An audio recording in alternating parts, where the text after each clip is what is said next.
नमस्कार, taste of king या recipe चॅनलमध्ये तुम्हा सर्वांचं स्वागत। आज आपण बनवूया खव्याचे पेढे। त्यासाठी मी इथं 200 ग्रॅम खवा घेतलेला आहे।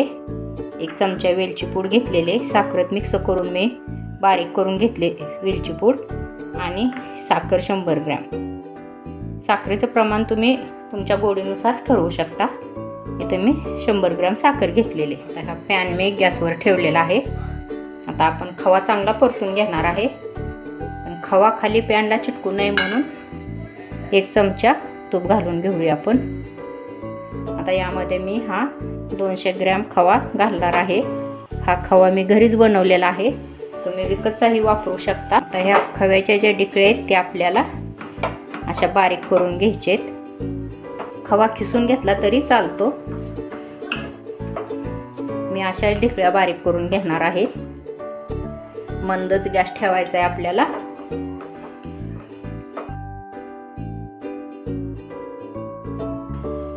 आपला हा खवा पातळ व्हायला लागलेला आहे, तुम्ही बघू शकता। यातून तूप असं बाहेर निघायला लागलेला आहे आणि ढिकळ्याही पूर्ण विरघळलेल्या आहेत।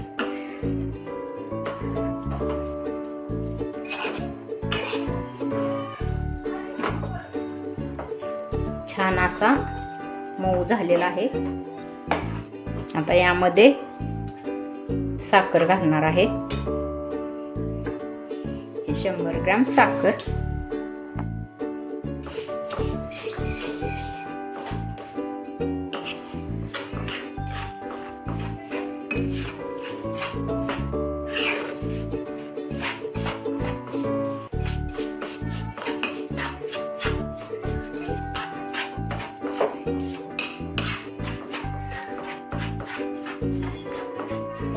खवा परतताना नेहमी चमच्याने असा परतायचा, म्हणजे एखादी जर ढिकळी राहिली असेल, त्यात एखादी जरी गाठ राहिली तरी ते कमी होते म्हणून।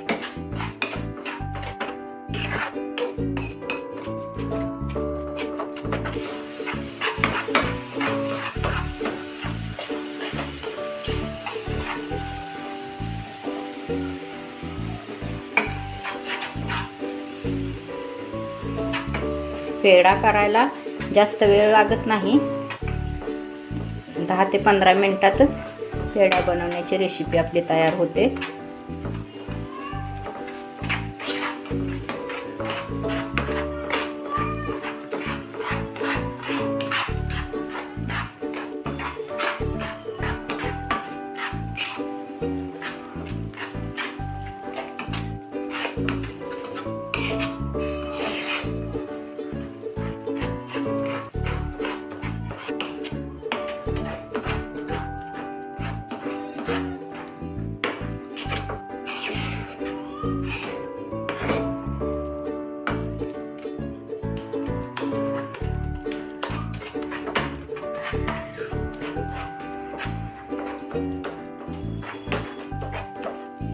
आपण यामध्ये दूध पावडर किंवा दूध काहीही मिक्स करणार नाही। प्युअर खव्याचा पेढा बनवणार आहे।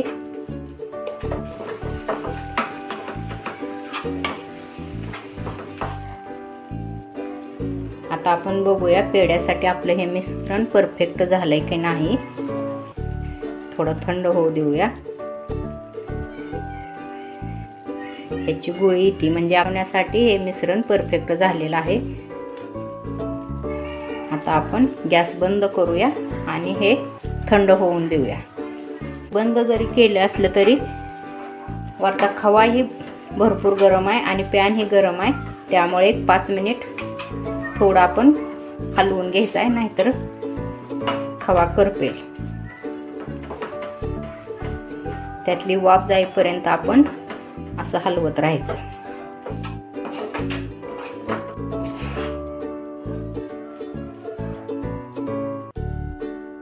छान मऊ झालेला आहे। आता यामध्ये मी हे अर्धा चमचा वेलची पूड घातलेली आहे। आता हे मिश्रण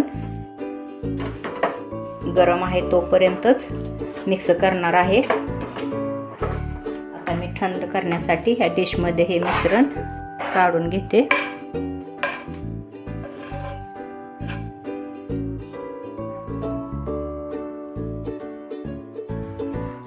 थंड होण्यासाठी असं पसरून ठेवणार आहे आणि पूर्ण थंड झाले की आपण याचे पेढे बनवून घेऊया। हा आपला खवा थंड झालेला आहे।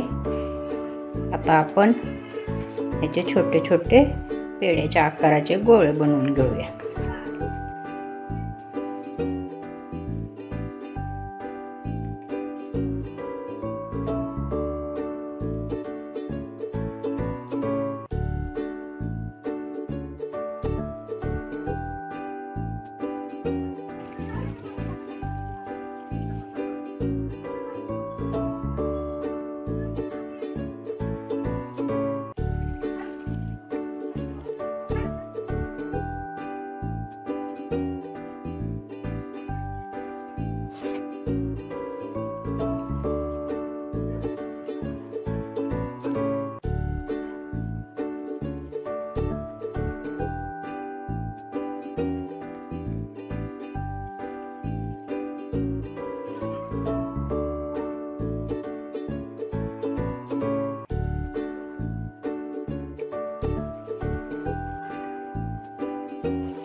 आपल्या या पेढ्याच्या गोळ्या बनवून तयार झालेल्या आहेत।